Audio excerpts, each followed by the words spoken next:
사랑하는 성도 여러분, 이 아침에 우리가 주신 하나님 말씀의 제목은 무엇을 위해 사는가입니다.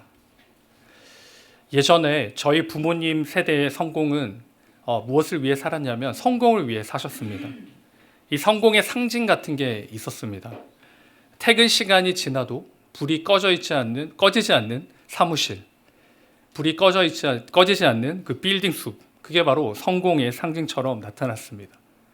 그렇다면 요즘 살아가는 사람들에게 삶의 목적은 무엇일까요?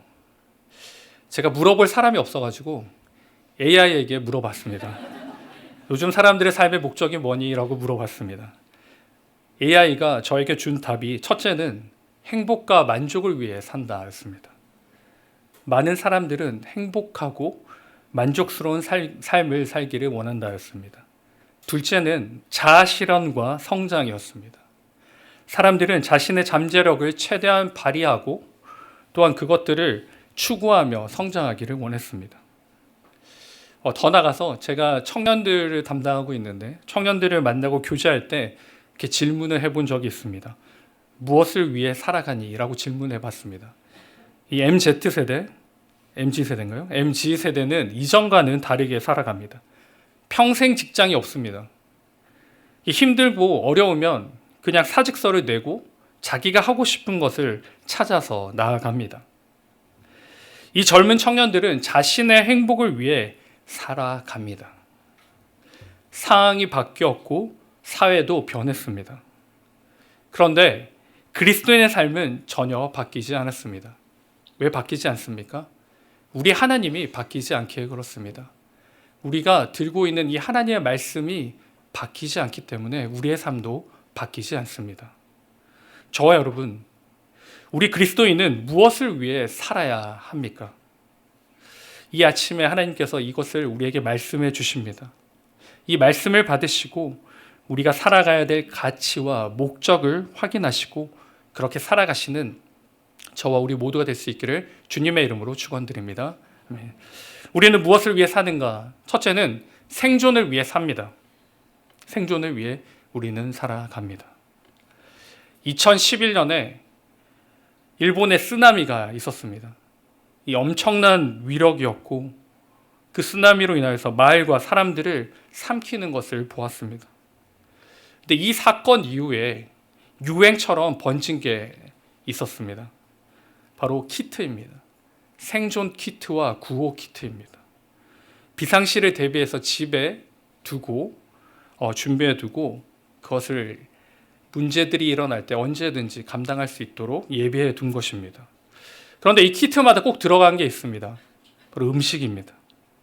상하지 않고 오래가는 통조림류의 그 음식들을 하나 두 개씩 넣어둡니다. 생존에 있어 제일 중요한 것이 바로 이 음식이기에 그렇게 구비해 둡니다. 오늘 본문에 보시면 주님께 이 생존을 위해서 찾아온 사람들이 있습니다. 22절에 보시면 무리들이다 라고 나오는데요. 많은 사람들입니다. 이 무리들이 주님을 찾아왔습니다. 22절, 23절에 보시면 축사하신 후에 여럿이 떡 먹던 그곳에 가까이 왔더라 라고 말씀합니다.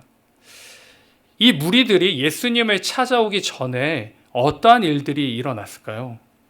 6장 서두에 보시면 예수님께서 5,000명을 먹이시는 사건이 기록되어 있습니다. 엄청난 사건이고 놀라운 사건입니다.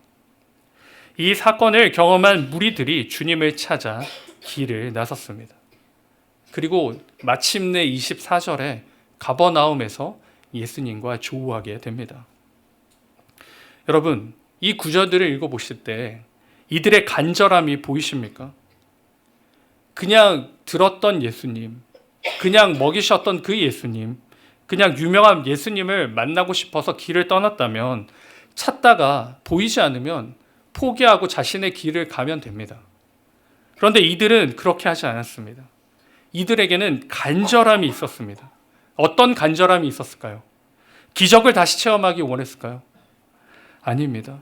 이들에게는 살기 위한 간절함이 있었습니다. 생존에 대한 간절함이 있었습니다. 이들을 만난 주님이 무엇이라고 말씀하십니까? 26절입니다. 26절에 보시면 이렇게 기록합니다. 내가 진실로 진실로 너에게 이르노니 너희가 나를 찾는 것은 표적을 본 까닭이 아니요 떡을 먹고 배부른 까닭이다 라고 말씀합니다. 어떻게 했다고요? 떡을 먹고 배불러서 주님을 찾아왔다라고 말씀합니다. 여러분, 예수님을 찾아오는 그 일반적인 형태의 모습이 아닙니다. 지금까지 예수님께 나온 사람들은 어떠한 목적을 가지고 왔는가? 마태복음 12장 38절에 이렇게 기록합니다. 같이 읽겠습니다. 시작. 그때 서기관과 바리새인 중 몇 사람이 말하되 선생님이여 우리에게 표적 보여주시기를 원하나이다. 아멘. 일반적으로 주님께 나온 사람들의 목적은 표적 보는 거였습니다. 뭔가를 보여주십시오. 뭔가를 저의 눈과 저의 감각을 채워주시옵소서였습니다. 그리고 이 예수님의 그 기적을 통해서 잡아 가두는 것이 그들의 목적이었습니다. 그러나 다시 오늘 본문으로 돌아오면 이 무리들이 주님께 나온 목적이 무엇입니까? 배고픔입니다. 주님과 함께하니 무엇이 해결됐습니까? 끼니가 해결됐습니다. 이 무리들에겐 이것이 생존이고 제일 필요한 것이었습니다. 하나님께서 분명히 우리에게 말씀하십니다. 너희들의 필요한 모든 것들을 누가 채워주십니까? 하나님이 채워주신다라고 말씀합니다. 그래서 우리는 무엇을 합니까? 간구하고 기도합니다. 근데 여러분, 여기서 멈추면 안 됩니다. 왜요? 자신의 필요와 먹을 것을 구하는 사람들이 또 있습니다. 예수님을 믿지 않는 사람들도 그렇게 합니다. 들로, 산으로, 바다로 가서 그들이 자신들의 필요와 먹을 것을 구합니다. 이런 모습을 가진 사람들이 또 성경에 기록되어 있습니다. 오늘 본문 31절에 보시면 기록된 바 하늘에서 그들에게 떡을 주어 먹게 하였다 함과 같이 우리 조상들은 광야에서 만나를 먹었다라고 말합니다. 여러분, 만나가 무엇인지 다들 잘 아시죠? 만나의 원래 뜻은 이게 뭐지? 입니다. 이제 이게 뭐지입니다, 진짜로. 이게 뭐지? 이스라엘 백성들이 아침에 일어났는데 하나님이 만나를 주셨습니다. 이걸 보고 뭐야? 이거 뭐지? 일기에 만나에 됐습니다. 이 만나의 뜻, 만나는 어떻게 생겼느냐? 민수기 11장 7절 8절에 보시면 이렇게 기록하는데요. 같이 한번 읽겠습니다. 시작. 만나는 가시와 같고 모양은 진주와 같은 것이라. 백성이 두루 다니며 그것을 거두어 맷돌에 갈기도 하며 절구에 찢기도 하고 가마에 삶기도 하여 과자를 만들었으니 그 맛이 기름 섞은 과자 맛 같더라. 아멘. 여러분, 하나님께서 만나를 허락해 주셨습니다. 근데 이게 뭐지였는데 더 나아가서는 어떻게 됐을까요? 원망과 불필요가 되었습니다. 이스라엘 백성들이 광야에 있는 이 시간 동안 하나님께서 만나를 허락해 주셨습니다. 그래서 구약 성경에서는 만나를 하늘의 양식으로 소개합니다. 시편 105편인데요. 그리고 힘센 자의 떡으로 소개합니다. 시편 78편에 기록됩니다. 그런데 이스라엘 민족은 이 만나를 진짜 머지로 받아들였습니다. 끼니로 이해했습니다. 그냥 먹는 걸로 이해했습니다. 그러니 만나를 먹는 동안에 지겨워진 겁니다. 더 이상 이걸로 끼니를 해결할 수가 없습니다. 지겨워서 더 이상 안 되는 겁니다. 그래서 이들이 무엇을 요청합니까? 민수기 11장 13절에 보시면 그들이 하나님께 이렇게 말합니다. 고기를 주옵소서. 만나로 이제 끼니 때우기 싫습니다. 하나님, 고기 주세요. 라고 요청합니다. 여러분, 만나는 하나님께서 이스라엘 백성들이 먹고 살라, 한 끼를 해결하라고 주신 것이 아닙니다. 만나는 이것을 통해서 내가 너희들을 책임지고 너희들을 보호하며 너희들의 모든 것들을 허락해 주신다. 그 하나님을 이 만나를 통해 선포해 주고 있는 것입니다. 그런데 이스라엘 백성들은 이 만나를 그냥 먹는 것으로만 이해했습니다. 그러면 목사님, 먹을 것을 구하면 안 되나요? 라고 반문할 수 있겠습니다. 주님이 가신 기도에도 분명히 그 양식에 대한 기도가 있는데요. 라고 말씀할 수 있는데요. 마태복음 6장 11절에 보시면 오늘 우리에게 일용할 양식을 주시옵고 라고 분명히 우리에게 기도로 가르쳐 주셨습니다. 분명히 일용할 양식을 구하는 기도가 있습니다. 이것은 오늘 먹을 양식도 되지만 더 나아가서는 나의 모든 것을, 나의 모든 필요를 풍성히 채워주실 하나님에 대한 고백을 나타내는 것입니다. 하나님, 내가 하루 먹고 살겠습니다가 아닌 하나님, 오늘 하루 나의 삶 가운데 역사하신 하나님과 인도하시는 하나님을 믿고 고백하며 나아갑니다의 고백이 바로 일용할 양식을 주시옵고입니다. 이것이 어떻게 가능합니까? 믿음으로 가능합니다. 우리 주님이 내 삶을 굶기지 않으신다는 믿음, 우리 주님이 우리의 가족을, 우리의 가정을, 우리 자녀들을 그냥 내팽겨치지 않으시는 그 믿음이 있을 때 바로 일용할 양식을 주옵소서라고 고백할 수가 있는 것입니다. 마태복음 6장 31절 32절에 보시면 이렇게 기록합니다. 다시 한번 같이 읽겠습니다. 시작. 그러므로 염려하여 이르기를 무엇을 먹을까, 무엇을 마실까, 무엇을 입을까 하지 말라. 이는 다 이방인들이 구하는 것이라. 너희 하늘 아버지께서 이 모든 것이 너에게 있어야 할 줄을 아시느니라. 아멘. 오늘 마태복음에 보시면 먹을 것, 입을 것을 구하지 말라라고 말씀합니다. 이것을 구하는 사람들은 이방인이라는 겁니다. 하나님을 알지 못하는 사람들이나 그렇게 구한다는 겁니다. 하나님께서는 우리의 필요를 다 알고 계시기에 이것이 중요한 게 아니다라고 말씀합니다. 먹는 것이 중요한 게 아니고 입을 것이 중요한 것이 아니라 네 영혼의 그 갈급함이 중요하다라고 말씀합니다. 이 영혼의 갈급함은 어떻게 채워질 수 있습니까? 본문 32절에 보시면 이렇게 기록합니다.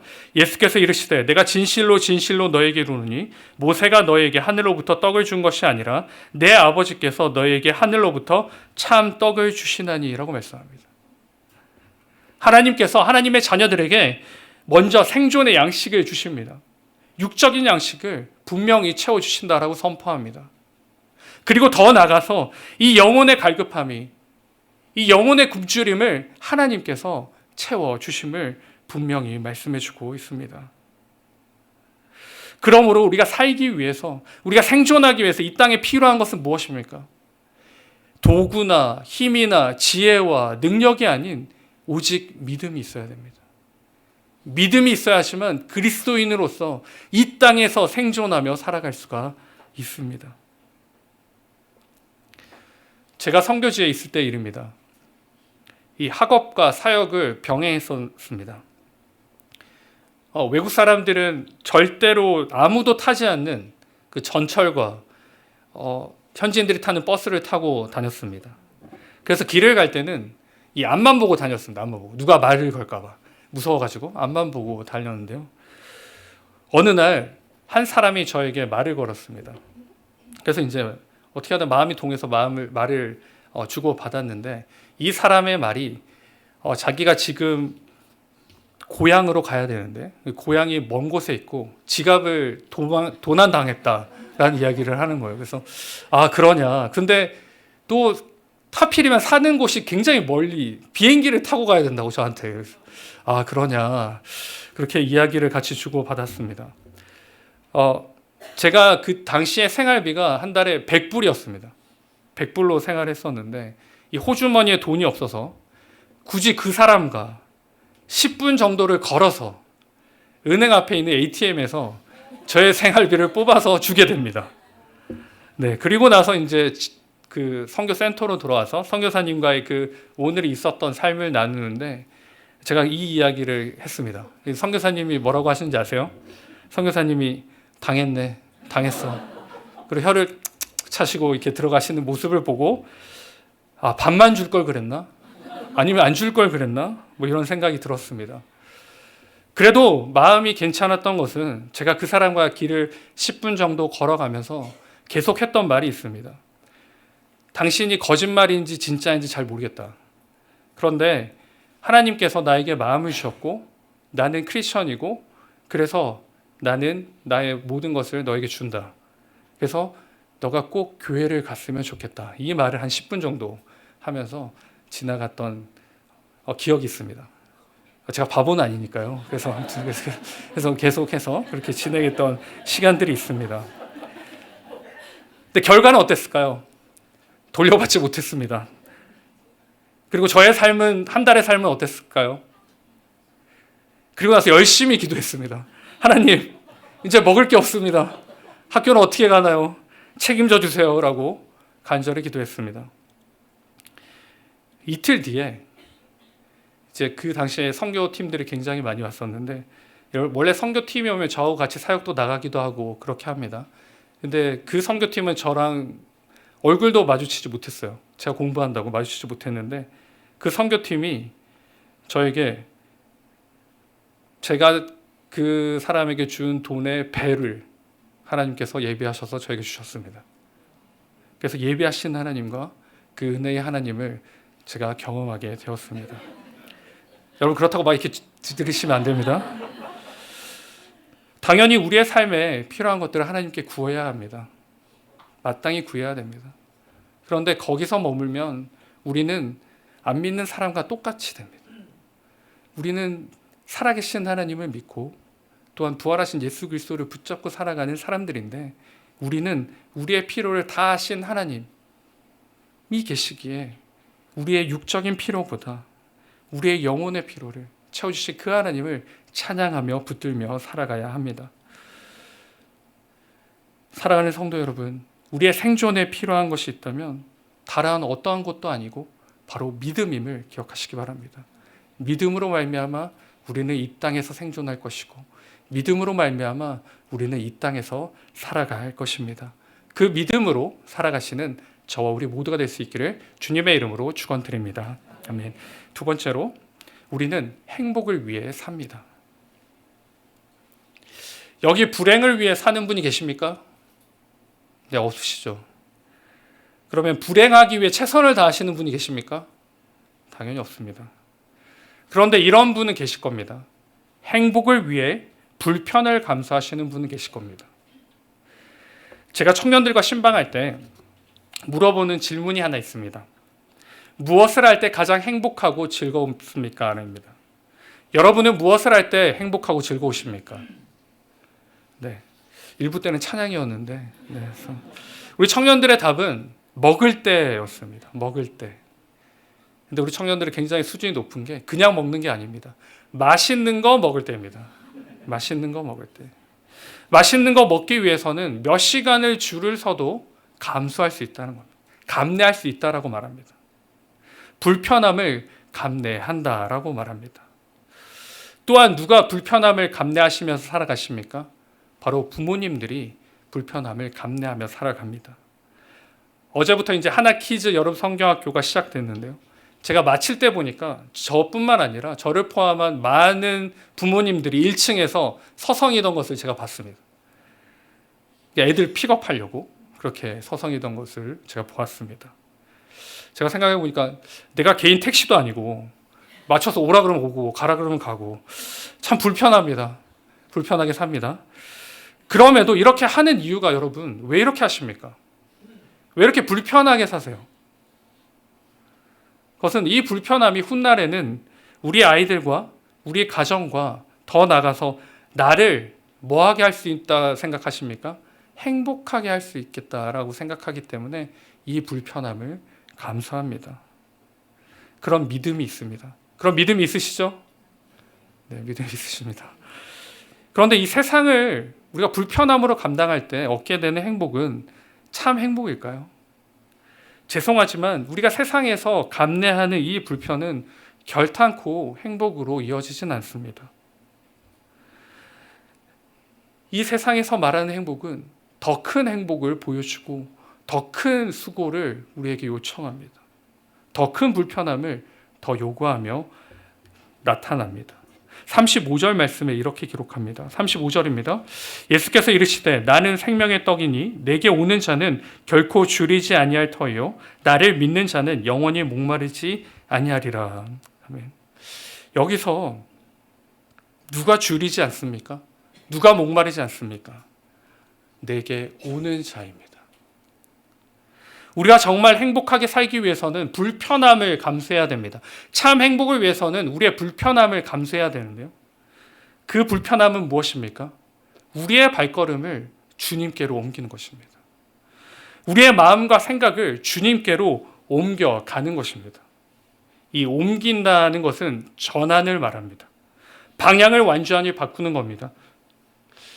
우리 코로나 시기에 이 온라인 예배를 드리는 것이 참 필요했습니다. 그런데 지금은 바뀌었습니다. 여러분, 온라인 예배 드리시는 여러분 불편하시죠? 네, 마음이 불편하실 것 같습니다. 마음이 불편하실 것 같습니다.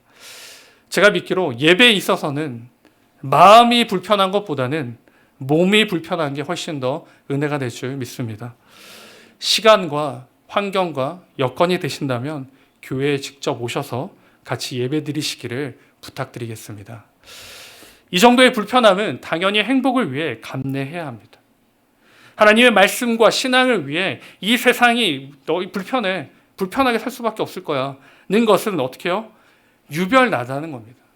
세상이 우리에게 불편하다라고 말하는 것은 우리가 유별나게 신앙생활하는 것을 말합니다.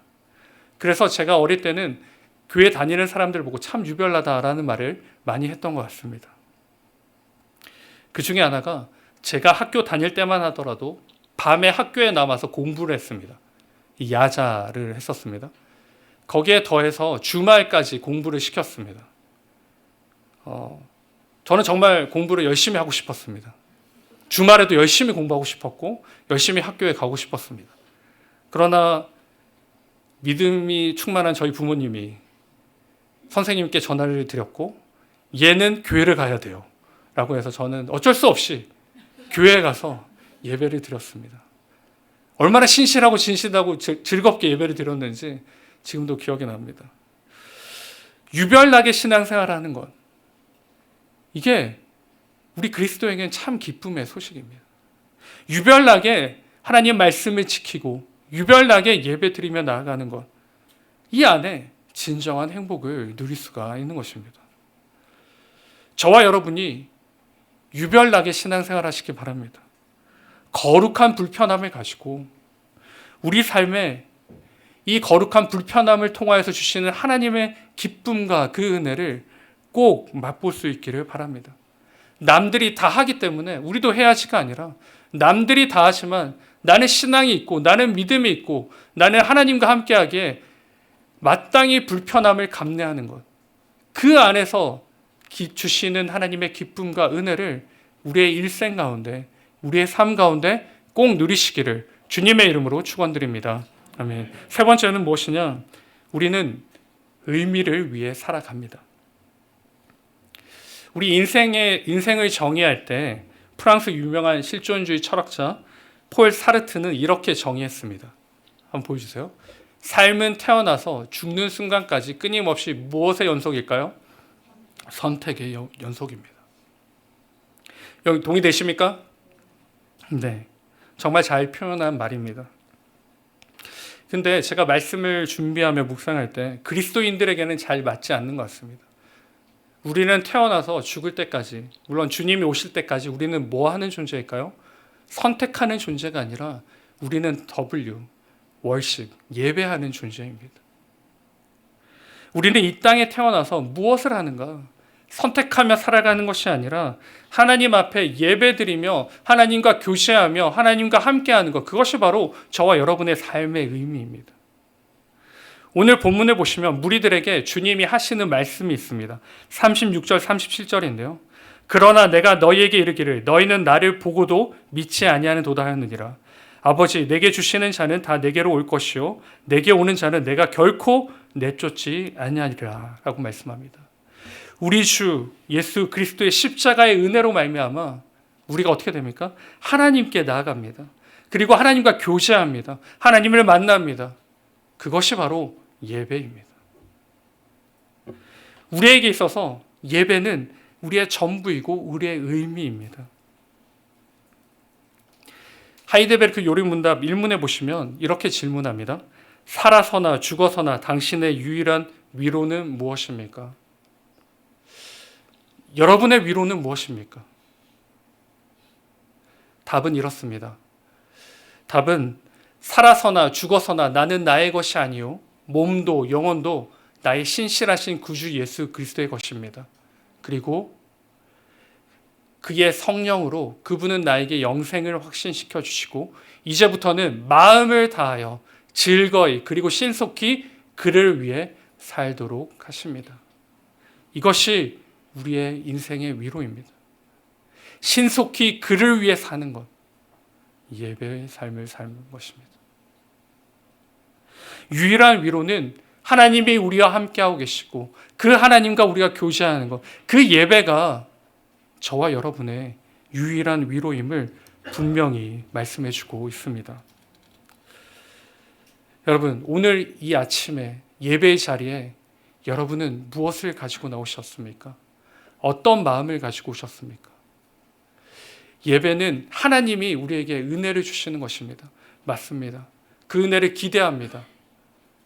그런데 예배는 한 걸음 더 나가면 상호작용입니다.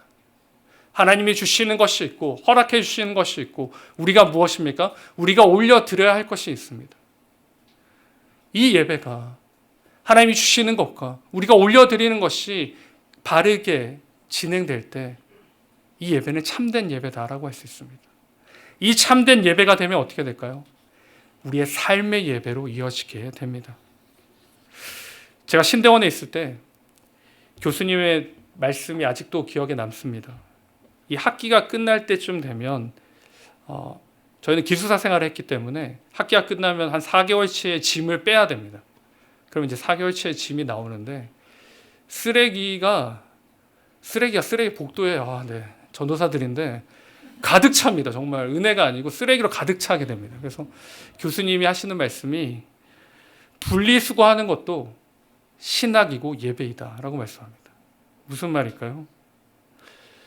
삶으로 나타난다는 겁니다. 예배자는 삶으로 드러나고 선포되는 것입니다. 오늘 주일에 또 각자가 맡은 헌신의 자리가 있고 또한 봉사의 자리가 있습니다. 그 자리 또한 하나님이 우리에게 무엇으로 불러주셨습니까? 예배자로 불러주신 겁니다. 그곳에서 예배하는 것입니다. 그리고 일상의 삶 가운데서 하나님께 영광 돌리며 살아가는 것입니다. 마지막으로 제 이야기를 나누고 말씀을 맺겠습니다. 저희 아버지가 사업을 하셨습니다. 건설업을 하셨습니다. 일이 잘 될 때가 가끔 있었고요. 일이 안 될 때가 많았어요. 어떻게 알았느냐? 집의 사이즈가 줄어듭니다. 계속 줄어들고, 그리고 중심가에서 멀어집니다. 굉장히 차를 멀리 타고 가야 되는 상황까지 가게 됩니다.